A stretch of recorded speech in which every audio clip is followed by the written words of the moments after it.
Hey, this is fun. Thanks, Dad, for putting this together. Paul's my dad, if you didn't know, so I think most of you know.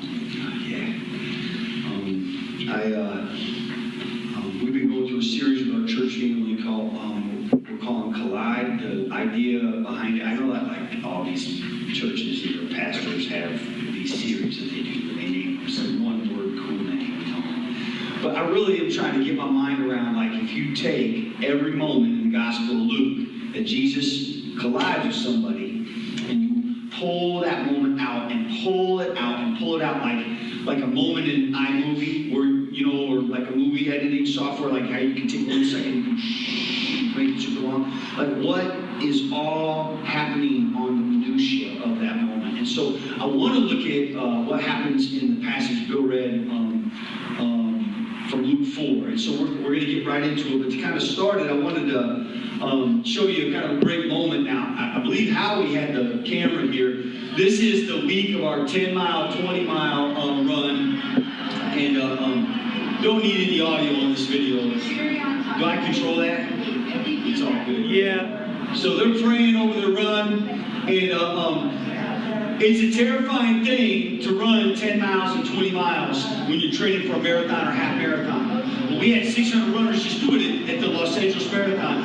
God brought them 80% of our runners had never done a 5K before running and the reason why they do it is to provide clean water to children and families in Africa through World Vision's work, right? And so one of the things we say in kind of our team culture is we promise that if you say yes today to this invitation, you will begin this race as strangers, but you'll cross the finish line as family.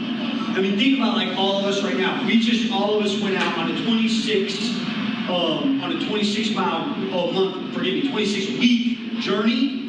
We would probably begin, some of us acquaintances, but if we were doing this thing 4 days a week, doing it every day, we would end as family. And that's what happens. And so one of the reasons that happens is because no one crosses that finish line without at some point being broken. When I took that team to climb Kilimanjaro in 2012, I promised everybody on my team, I said, all of you will be broken on that mountain. And then I came home and I thought, why is that not happening here? Why do we have to go, why do we got to drop $5,000 to fly across the country to take on, why can't that be happening every week right now, you know? And I think one of the reasons it doesn't happen is because we get stuck into the culture that we're a part of. And I want to be really clear, because some of y'all don't know me, I do not hate our culture, our city. I love living in Los Angeles. I believe there's been no better time in the history of mankind, and I can argue this over coffee till we run out of coffee. There is no better time in the history of mankind to be following Jesus than literally right now. And there is no city on planet Earth that is more awesome to be following Jesus than Los Angeles. You know, 11% of our population every year are brand new first-generation immigrants. They come to us. Isn't that incredible? That's why I always feel like Los Angeles is the largest small town in the world, because everybody that's here fights to get here and then they fight to stay. And some of the way we stay and the way we kind of trench out, it's so hard because we have this crazy economy, and yet people fight to stay here, right? It doesn't make sense. Well, to me, it's a huge opportunity for us. And yet I think that the culture that we're in kind of mirrors the culture Malachi was speaking to in Malachi chapter 1. I got the scripture up there. Sometimes the text is going to be small because I normally use a really big screen when I teach. So don't worry, I'm going to read everything that goes up there. So if you want to take notes, or if anything speaks to you, there's some blank space there to the right of the scripture. But in Malachi 1, the oracle of the word of the Lord to Israel through Malachi says this: I have loved you, says the Lord. But you say, how have you loved us? I have loved you, says the Lord. But you say, how have you loved us? Every single person in that circle that was praying over their 10, 20 miler finished that day.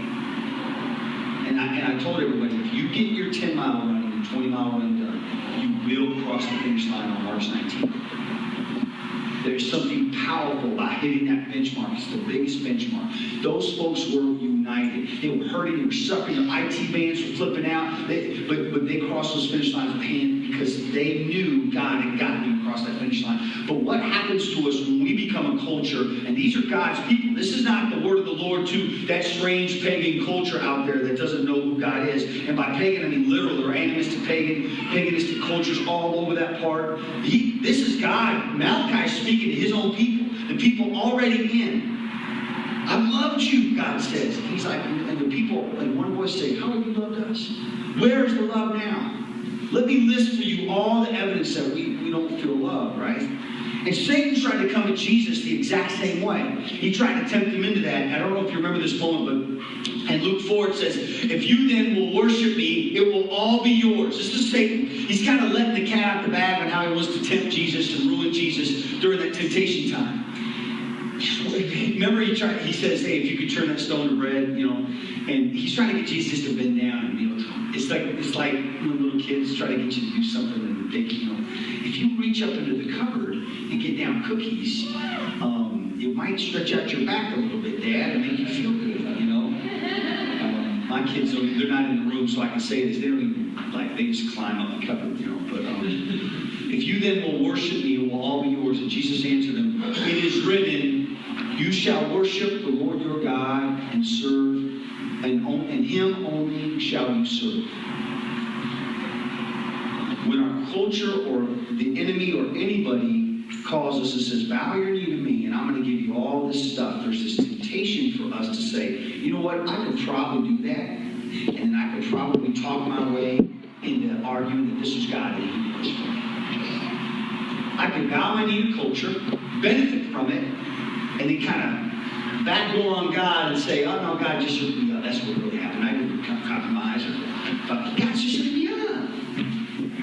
Jesus gives this answer. It's not that you flip the script on the story or reinterpret it. Everything comes down to worship. So the question is, what's worship? And Paul addresses what worship is in Romans 12, 1 and 2. I appeal to you, therefore, brothers and sisters, by the mercies of God, to present your bodies as a living sacrifice, holy and acceptable to God, which is your spiritual worship. If you can see it, read it with me again, just verse 12. I appeal to you, therefore, brothers, by the mercies of God, to present your bodies as a living sacrifice, holy and acceptable to God, which is your spiritual worship. Do not be conformed to this world. It goes right back to Malachi 1. Do not be conformed to this world, but be transformed by the renewal of your mind, that by testing you may discern what is the will of God, what is good and acceptable and perfect. I was told that if I went to a secular, in the church, not by my dad was the biggest encourager of me doing this, but I was told in the church that if I went to a secular university, my faith would be destroyed there. That's not, it was the opposite happened. I went to the University of Illinois and I became a man of faith on that campus. Why?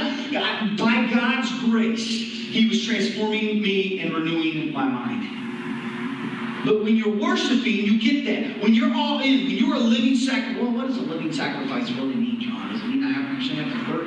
It means you're a living sacrifice. If you go to Leviticus 1, the dude that shows up at the temple with his bull, it's not the priest that slaughters that bull, it's homie who brings the bull that has to slaughter the sacrifice. We have to bring ourselves and lay it down on that altar and say, God, whatever you want to do in my life, you can do it. The flip side of that is your mind. You'll start thinking more brilliant than you ever imagined. You'll be seeing things you never saw before. Veils will be ripped away. Bullets are flying by your head. There's a spiritual realm out there going on, and you will see it, and you will see it more clearly, and you will find, even in the midst of that craziness, that you'll have peace. I mean, go look at the 7 churches in Revelations 1 to 3 that Jesus writes letter to. The one that he doesn't give any rebuke, he doesn't tell them to improve on one thing, is the church, he says, that lives in poverty and is being persecuted even to death. That's Smyrna.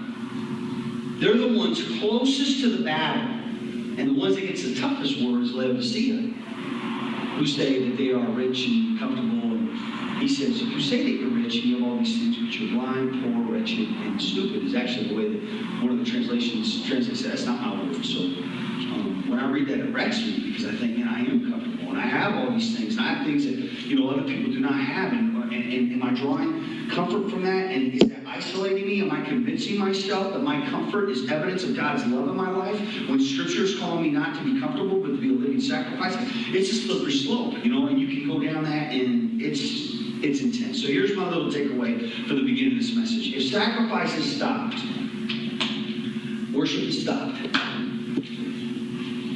What about my sacrifice of praise, John? If your sacrifice of praise is coming out of an unsacrificed life, that's hypocrisy. Love you, and don't worry, this has already gutted me before I ever brought this word to you, all right? If you're singing songs and praising God, but you're singing them from a life that is not on the altar, that is not sacrificed to Him, that's hypocrisy. We are called to be a sacrificed life, right? So if worship is stopped, if sacrifice is stopped, and if worship is stopped, then you can take away from this passage, my friend, you have conformed to this world. Make no mistake. It's like a slow virus, man. It sneaks up on us.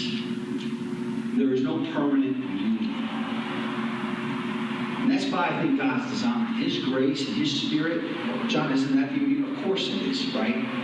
But for some reason, God just does not reach into us and say, totally immune to all temptation forever. It just doesn't happen, right? Not the folks He's calling to worship. Worship has to be a gift, a free will gift. And so here's this thing I wanted to show you real quick. This is God and this is the church. Now, if you're a theological person, you're going to say, Johnny, God is the whole slide. And I would say, yes, God's the whole slide. So just go with me on this for a second. There's a God circle here. There's a church circle. Now, you see where the God circle and the church circle overlaps? That's where we want to be, right? So where would the world be? Maybe on the other side of the church, right? The world's over there, God's over there, and church is in the middle. I think that's how I've looked at the church for a long time, but I don't think that's actually where it is. I think the God, world, and church circles, all three overlap kind of like this. I do think God is overlapping with the world where the church is not. The Gospel of Luke says that God sends rain on the just and the unjust. He is showing grace to people who don't even know what grace is. We've got historic records of that, cultural records of that. When people show up, missionaries show up in their town, in 20,000, my buddy Terry Barker was in the Horn of Africa. He said, Johnny, we showed up to a village. The whole village would accept Christ and said they knew that we were coming. And so what that tells me is that God is overlapping with the world. But let me talk about some of these overlaps. Now, there's the God-church overlap where the world is absent. What happens in that overlap is awesome and special, and we love it. But there's a danger to it, because in that overlap, the church begins to speak a language that the church understands, but the world would never understand. And the culture in the church begins to kind of solidify and form, so the world can't get in. If the world would try to get in, it might even threaten the church. I have a friend who's a pastor. He was pastoring First Baptist Church in Westchester. He just moved to Michigan, and he's pastoring a church, and they are literally terrified of the unchurched. They're literally terrified. He loves these people. God is just filling with love for His people. So he's kind of like me. It's like when you see it, it's not like you judge it or get down at all. You just go deeper in and you try to love them, and you pitch them every time that tailgate drops, and you can sit on it. You pitch them on the awesomeness of being around people who are outside the church, right? But it doesn't always happen. And so that's why I'm thankful for the God-world overlap, where God is not waiting on the closeted up church. He is still moving and showing love. But the danger with that overlap is without the church being there, it's difficult for the world to know how to form community. And blessed are the feet of those who bring good news, right? Who's bringing the good news? Who's really bringing this home and communicating the message that Jesus has raised us up to give? Well, there's another overlap that's, I think, the most dangerous. And that's where the church and the world overlap and God is absent. And that overlap exists. That overlap right there is where, that's where a lot of the hurt happens between the church and the world. My friend who was asking the manager, she's a woman, and she's asking managers of female strip clubs if she could come in and give free pedicures, all right? So the manager would be like, yeah, come on in, make my girls beautiful. And she'd come in, her name's Megan, she would give free pedicures to the girls, and while she would give them a pedicure, by the time she got from one foot to the other foot, she had been sharing the love of Jesus with them the whole time. I mean, it's this amazing picture of washing feet, right? And these girls would be weeping and just crying, and many girls came to faith through that. And then she says, John, you would not believe how many times I've walked out of that strip club, and there's a church right there in the corner protesting the strip club with signs and bullhorns, and when I come out, they start yelling at me. And because they think I'm a woman, right? So they think I'm one of the strippers. And she did. God let her out of the sex industry years ago. And I just think about what is happening when the church wants to go to war with the world, rather than be in the world but not of it and love the world. Jesus' ultimate prayer is John 17. I want them to be one with me as I'm one with the Father. That's what Jesus wants. That's the climax of everything. What's it all about? That's it. One with Jesus is he's one with the Father, right? That's not possible if we're not in the world, washing feet, giving free pedicures, loving people in a way that allows them to see the love of Jesus. So here's a better word for that, and that's Jesus' kingdom, and that's right at the heart. And Jesus' kingdom is where the world, the church, and God are all intermixing. In that place, God shows up dramatically. Because the church actually gets to see it. Oh man, like for instance, at that group home with all those people circled up, about 5 of those people aren't connected to any church. And did you see them circled up, arms around each other? And it's giving me goosebumps right now. Do you know how awesome that is? How many times do we see it on a Sunday? You know, can we see it on a Sunday? You bet we can in our churches. But how often do we see it? You know, but when we kind of get outside and we do something a little more messy, we see it every week. Second thing that happens is all space and all things begin to become his tools. The tools aren't limited to a strict liturgy that only uses certain tools. Now God is kind of free. He's rolled up his sleeves. He's like, oh yeah, I can use that nail polish. You know, I can use those running shoes. I can use all that stuff. I can use that room at the Carson. This is not where the next one is. The next one is the California Yacht Club in Marina Del Rey. Can that space be a space God uses to grow his kingdom? You bet. You bet it can be. All right? The church knows the world's view, and imagine this, guys. In that space, the world actually responds to the church's view. You hear the cynicism coming out of me? I probably should not write on that or blog on that. But that amazes me. When I see the world responding to the church's view. You know? And I saw that with my own eyes on Marathon Sunday.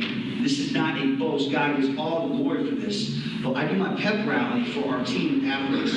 And Kai from KTLA comes up to me and he grabs me, kind of like when you grabbed me that Sunday when you're like, we got to do a worship gathering. He grabs me and he says, I need you to say just what you said. It took me 10 minutes.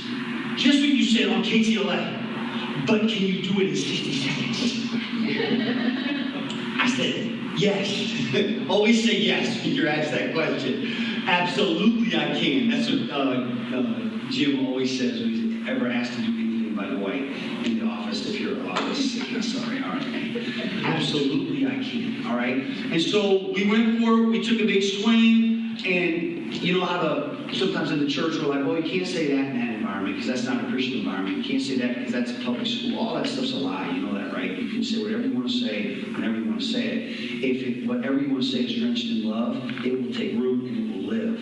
If it's not, if it's God, if it's world culture stuff, then yeah, you're probably going to get kicked out because people can smell that a mile away. But love, it's intoxicating. And that exists in the middle there. But the biggest danger in the middle, I think, is that there's more tension in the middle. It's harder. And that's what's going on in Jesus' hometown. If I can kind of jump back to that real quick. Here's what happens in Luke 4:14. Where's the tension at? It's right here. Jesus returned in the power of the Spirit to Galilee, and a report about Jesus went out through all the surrounding country, and he taught in their synagogues, being glorified by all. And just kind of, you see this right here? Just kind of get this big circle. Y'all ever seen, I wish I had the clip pulled and I could put it in my slideshow. I was thinking about it all week, but I don't have it. You see the Pirates of the Caribbean movie where they're getting married on a boat while the boat is swirling around a whirlpool about to go down? I love that scene. It's kind of what Jesus is doing in Galilee. It's like there's this big whirlpool, and Galilee's Nazareth is at the heart of it, and he's going around and around and around and around and around and around. And every synagogue he goes to blows up. It's like off the chain, after party after the after party, people getting healed. It is just an off the hook thing till he gets to his hometown. And he came to Nazareth, where he had been brought up. A good writer, Luke, a good doctor, makes sure he's very clear about that in this passage. And as was his custom, he'd been doing that all the way through the region. He went to the synagogue on the Sabbath day, and he stood up to read, because he's a rabbi. And the scroll of the prophet Isaiah was given to him. He unrolled the scroll, and he found the place where it was written.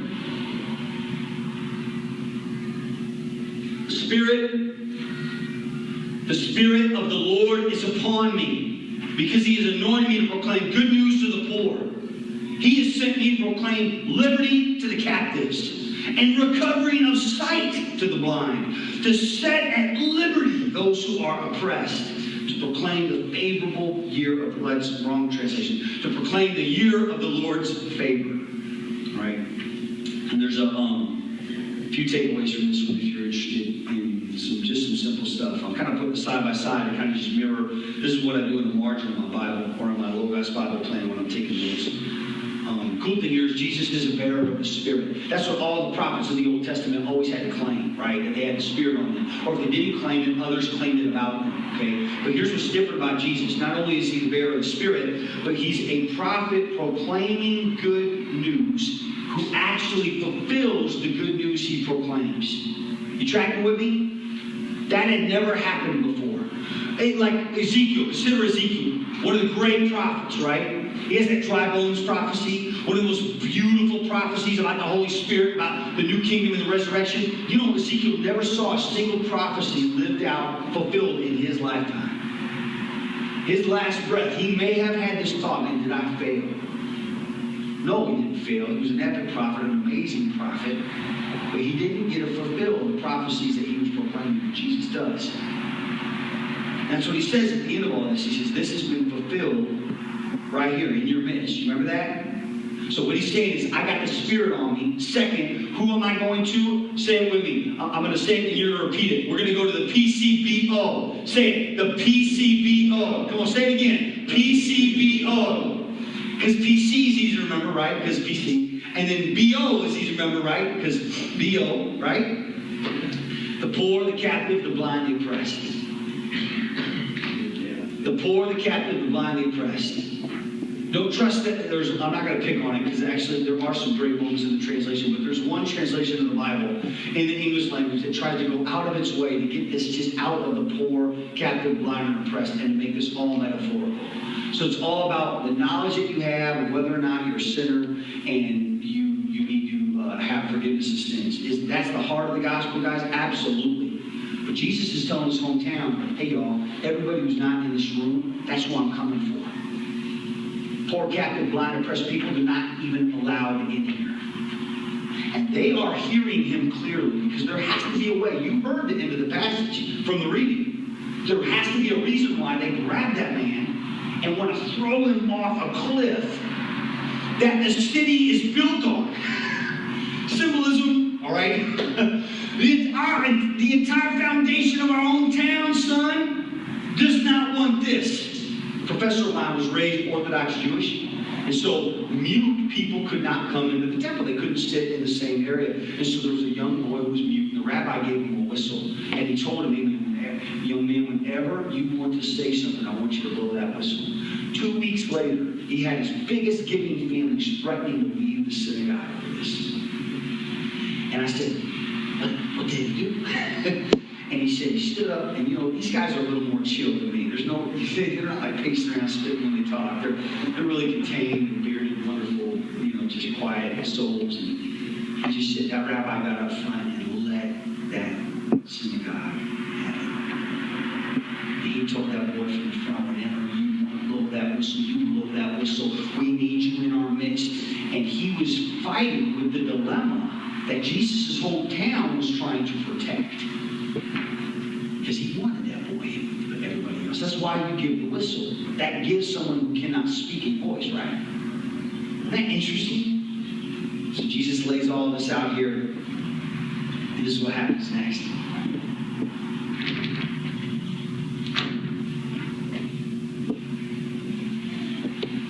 So he collides with his region and he blows him away.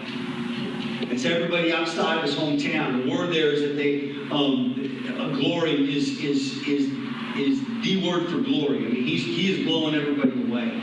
Second, he goes from sitting to standing in his hometown church. And what that means is when you stand up, you're given the word. When you sit down, you either end your teaching, or in some synagogues, you were teaching from a sitting position. But Jesus sits down and he drops one line. Boom, this has been fulfilled in your midst, right? And that just shakes the synagogue, and they all are filled with wrath when he does that. But the fact he's standing up is he's asserting his value to the town. He's saying, I've been saved. Finally, from gathering to a movement. That's what he's going for. He wants that gathering to stop gathering the way it's gathered forever. And he wants a movement usher. He wants to say, I'm going to proclaim the favorable year of the Lord to the poor, captive, blind, and oppressed. All the people you design your life to keep them out. I want to bring them in, and I want to start a movement. And they're like, oh, you're going to get a movement. You're going to get a movement. We're going to grab you and throw you off the cliff. And before they do, and I got some next. Yeah, that's good. These are good just to have. What has to happen if we don't want to be like the hometown and we want to follow Jesus? We're going to come back to this. First thing is we have to see the broken, like the rabbi. We have to love them. And love is action, not feeling, right? So what love means is we have to create space for them to be themselves and to bring their messiness into our lives. Has to happen. And you can't do it, and I am terrible at it. But the love of Jesus, he makes it happen. That's what he's designed for, right? And the next is, he wants to bring them healing. He wants to actually address the problem the blind have, the poor have, the captive have, the oppressed have. And then finally, he wants to give them a vision. There are some incredible churches represented in this room with amazing pastors. Some of them, like, I hope to be like when I grow up. And I'm not kidding.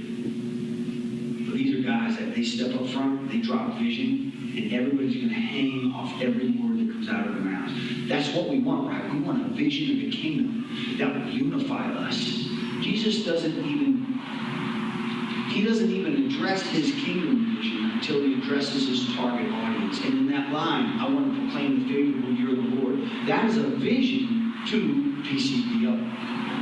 Because they've never had a favorable year in their entire life. Think about that. I mean, there was one first century rabbi, it's recorded in Torah commentary, who was famous that if he saw a leper, he could take stones and at 100 yards, nail it, and he could ward that leper off from coming near. He would call out to him, get your bell, ring your bell. There was another rabbi who was famous for mobilizing people to boycott any store that gave any free food to the unclean. Here's this rabbi who's touching lepers, who's drawing near to the blind, starting something that's never happened before. And he rolled up the scroll, gave it back to the attendant, and sat down. And the eyes of all in the synagogue were fixed on him. And he began to say to them, today this scripture has been fulfilled in your hearing. And all spoke well of Jesus and marveled at the gracious words that were coming from his mouth, right? And they were like, is this not Joseph's son? So here's my take on what's happening right here, okay? The first thing that's happening right here is they are amazed. They're truly amazed. But that word fixed is an important word. And I think I got a little, I'm going to underline that word. That word fixed is just, I've read it a million times and still struggle with it because I cannot pronounce the Greek and the Hebrew well. You did really good, JJ. You did really good. Atenizontes, all right? That word means intense, focused emotion. Luke only uses it like 6 to 8 times in all of his writings. And what it means is they are boring holes in Jesus' back. Their eyes are fixed on him. He has gotten them lit. And he totally knows that he has gotten them lit. Because once they say, is this not Joseph's son? He kind of reads through what they're saying and he says this. He says to them, doubtless you will quote to me this proverb, physician, do yourself. What we have heard you did at Capernaum, do here in your hometown as well. And he said, you know what? Truly I say to you, no prophet is acceptable in his hometown. But in truth I tell you, there were many widows in Israel in the days of Elijah when the heavens were shut up 3 years and 6 months. And a great famine came over all the land, and Elijah was sent to none of them, but only to Zarephath in the land of Sidon, to a woman who was a widow. And there were many lepers in Israel in the time of the prophet Elisha, and none of them was cleansed, but Naaman the Syrian. In other words, he's saying, it's kind of like almost like Jesus is judging his people right now because he's reading their hearts here a little bit. And it's hard to escape that. I mean, with judgment, if judgment is guessing on what's going on in somebody's heart, I kind of think he is, either they're exploding around him and he's got plenty of external evidence, or he's just got them dialed in. Because he's saying, you're upset at me for proclaiming that this scripture is fulfilled in your hearing? I'm telling you, this is what's been happening forever. You claim that you're following Elisha and following Elijah. I'm telling you that those guys had to go outside of the territory too to find the folks that they were going to love them because there was such a lack of faith. Tough thing about that passage too from Isaiah that Jesus quotes is it's also used in the year of Jubilee. It's a big year of Jubilee passage. Y'all remember the year of Jubilee? That's where every 49 years, all debts are totally forgiven. Just carte blanche, and all slaves are set free. And I've been doing some research, and I need your help on this. I'm not certain it was ever observed. I can't find a single moment in the Old Testament where the year of Jubilee was ever observed. And I honestly cannot find anything. I've not read a lot of Torah commentary, but I've read some. I've been reading more the last couple of years. Not a lot, just because I'm not going to become a Torah commentary scholar. And some of these guys quote it, and they're like, so what? I can't hang with those guys. So like, I mean, sometimes I need to know what's going on. I've never seen the year of Jubilee come up in any of my searches. I use them in my Bible software or online that has ever been observed. I'm sure maybe it was. I think people hate that idea. We can't forgive everybody's debts. But what if next week we just forgive everybody's debts? And we set all slaves free, which is what God commands us to do in the year of Jubilee. You would have Christians mobilizing to stop that. You would have Christians taking that. I'm not saying we're going to do it, guys. Don't get all tense. It's just a hypothetical question, all right?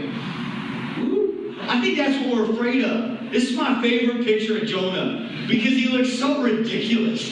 And it's so not a whale. It's like a bass, bluegill thing, and it just ate too much protein and got huge.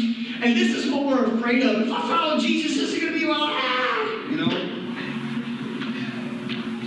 When they heard all these things, they freaked out, and they were filled with wrath, and they rose up and drove Jesus out of the town and brought him to the brow of the hill on which their town was built so that they could throw him down the cliff. And what happens next? You got it in front of you. Can somebody read it out?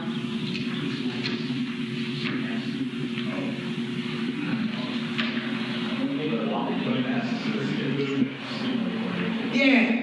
And this is totally not a deep point, but like, I just got this. I kind of wonder if this is what Jesus did. Like, he just like started walking down the cliff, you know, and moving around, and like, they're trying to kill him, and then he just kept moving and spinning. There it is. That's my favorite moment. How did he pass through an angry mob in his own hometown? They could recognize him from a mile away, right? Oh, that's Jesus. I could tell by the funky way he walked. Now he didn't. He just passed through and went his way.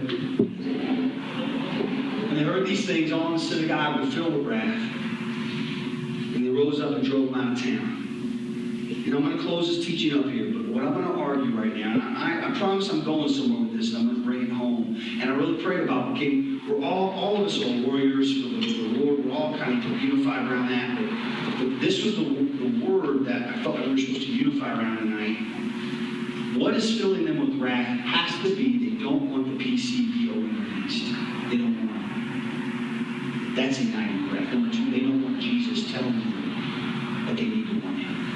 Remember, in the next few verses, he goes down to Capernaum and it blows up. And that's where he does the all-night healing session at Peter's mother-in-law's house. You remember that?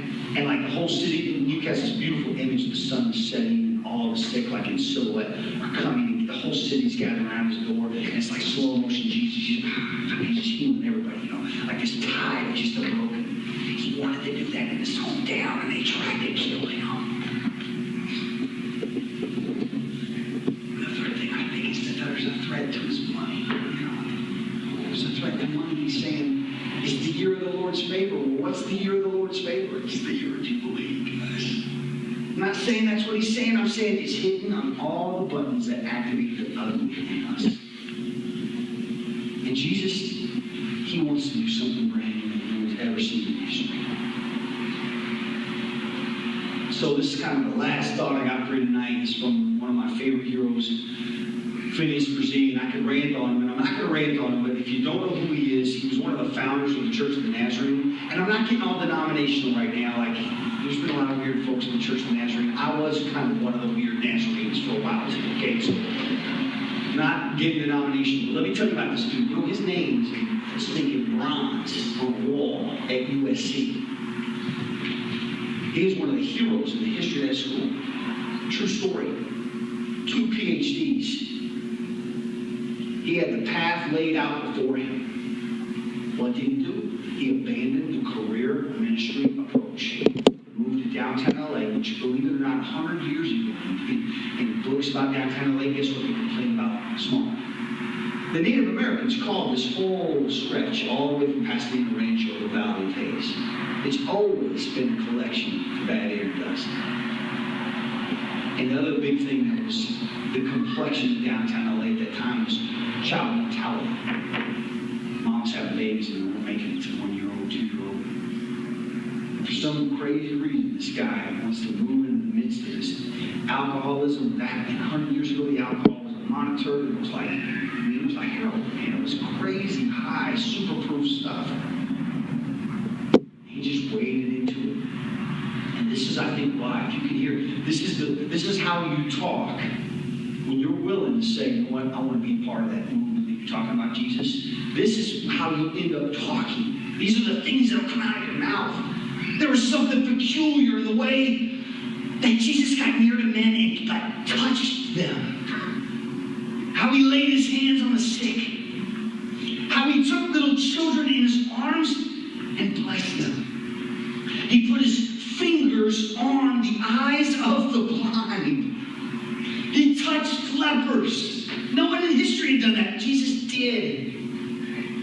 Are we not to get near to men as far as possible, to get associated in their thinking and feeling and with their need, that we may pour the life-giving streams of heaven into their souls? Isn't that good? I mean, can you see those 3 circles? He's saying, I want to be in that middle zone. I want to be up close. I want to be touching people. I want to be pouring it into them. And we can say, oh, that's good for you because you're clergy and we're late. Everybody tried to throw him off the cliff. The rabbi, everybody says from the synagogue, everybody was, you know. And so, it's a challenging word tonight. My dad said, I want you to bring this word and I want it to be a challenging word to you. And I'm like, you know, what do I challenge him to do? So my challenges are going to seem really easy. You know? They are actually. They're really easy challenges. But what my hope is that the word is doing something really hard in you. You cannot trust the feeling that everything is okay. You know that how you always want things to feel good. But when you're surrounded by the PCBO, you can talk to Andy Bales, you can talk to anybody that lives in that environment 24/7. You know that when it's quiet, something's not right. And you want to feel the tension from their lives because you want to love. You want your life to cross their lives that matters.